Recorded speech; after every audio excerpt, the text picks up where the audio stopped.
welcome back again sa aking Liz Vlog channel. So for today's video is i-share ko sa inyo ang aming gala with the family dito sa Eden Nature Park Davao. We're celebrating our Valentine's here. Ayan, with my son and with my husband.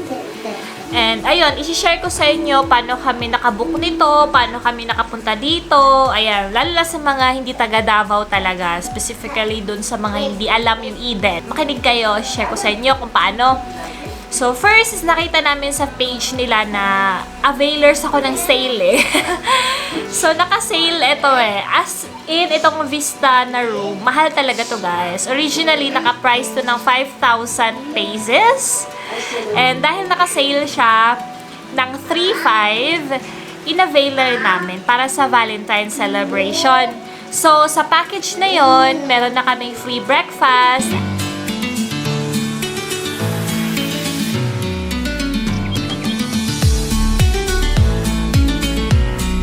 and free dinner.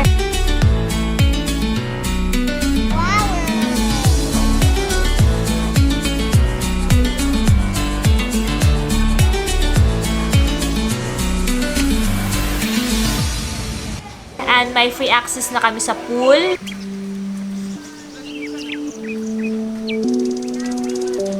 And free access sa fishing.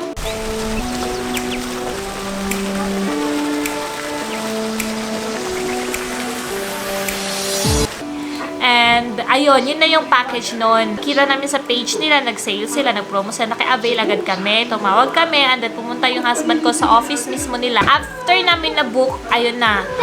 Nintay na lang namin yung day na darating na to. Ito yung Valentine's Day na nga. Kung paano kami nakapunta dito, tinay namin mag-commute from Turil, kasi nag-taxi kami from our place to Turil. 230 pesos yun sa taxi, sa place namin na ng Turil. Then Turil, papuntang Eden, nag-try din kami mag-commute din.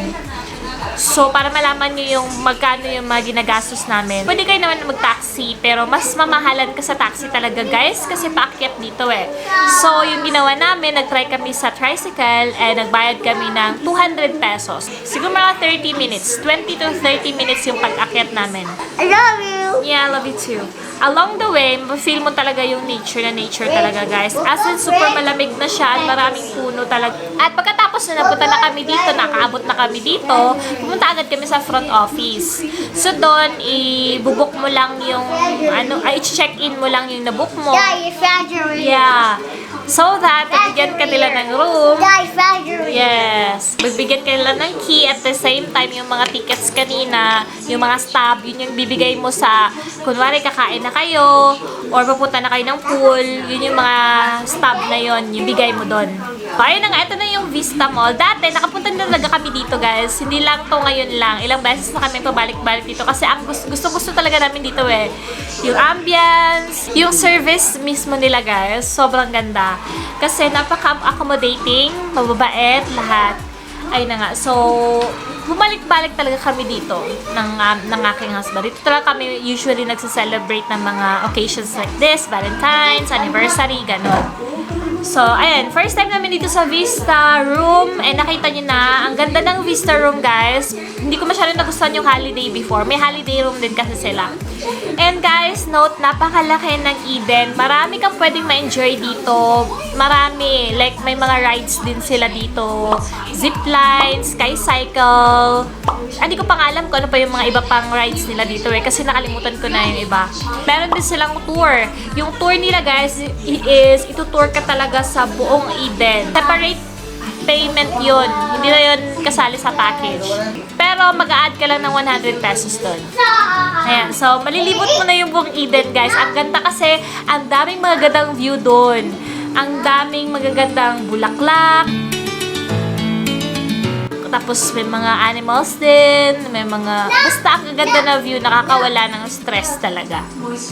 Ayun, so pagkatapos niyan, may pool naman sila, may enjoy mo. So ang dami talagang may enjoy mo guys. May spa din sila kung gusto mong pa-massage, ganyan, marami, meron din. So ayun, every time lumalabas kayo, since nga malaki siya, just like what I have said a while ago, sinusundo kami lagi nung yung sasakyan kanina.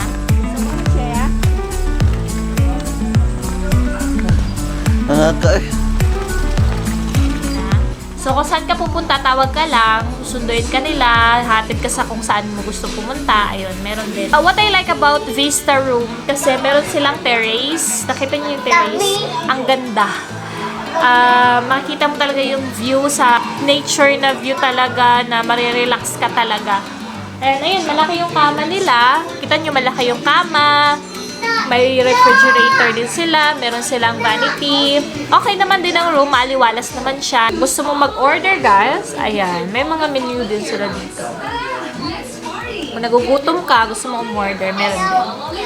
And in fairness, hindi naman ganoon talaga ka-dollar yung pagkain. Like, nag-range lang to 85 pesos, or 80, yes, may 80 pa nga. 80 to 280. Yun yung nag-range yung mga pagkain nila dito sa snack bar. Pero meron din silang buffet, guys, kung gusto nyo yung avail. Anyway, free naman yun sa package na kinuha namin. I-update ko kayo mamaya. Bye! Hindi na ako nakapag-vlog kagabi kasi ulan. And sobrang hirap mag-vlog kasi baka mabasa yung camera. So, after namin kumain, umuwi agad kami. Then, natulog na kami. Hindi na ako nakapag-update kasi antok na rin ako kagabi. Ang sarap kasi matulog kapag ulan. Alam niyo ba na hindi na kailangan mag-on ng ceiling fan or air, wala namang aircon, pero hindi na kailangan gumamit ng electric fan tsaka ceiling fan kasi malamig na. Oo, yung feel na para ka na rin naka-aircon, yun yung lamig niya, guys. Masarap talaga yung tulog mo. Kaso kapag ako kasi naninibago sa isang lugar, maaga talaga akong magigising. So actually 5 AM pa ako nagising, guys. Ayan, so by 6:30 is yun yung mag-open na yung kainan nila for breakfast. So, sasamahan nyo ako doon and tignan natin kung okay yung panahon. Mag-avail tayo ng kanilang day tour bago tayo pumunta doon sa pool or sa fishing and bago tayo umuwi. So, sana nga is okay yung panahon, hindi uulan para ma-enjoy natin yung tour talaga sa whole Eden Nature Park. Ayan. Ganda. Alam mo yung feeling na nakakapag-relax ka. Yung parang walang ibang ingay na maririnig, kundi yung mga tweets lang ng birds, yung ingay ng sapa, yung hangin.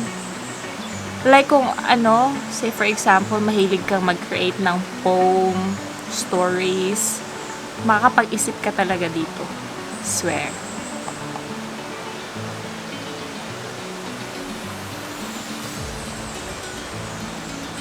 Kaya no wonder marami ding pumupunta talaga dito. Lalo na sa mga special occasions talaga. Like Valentine's, anniversaries, kahit pa nga wedding or birthdays.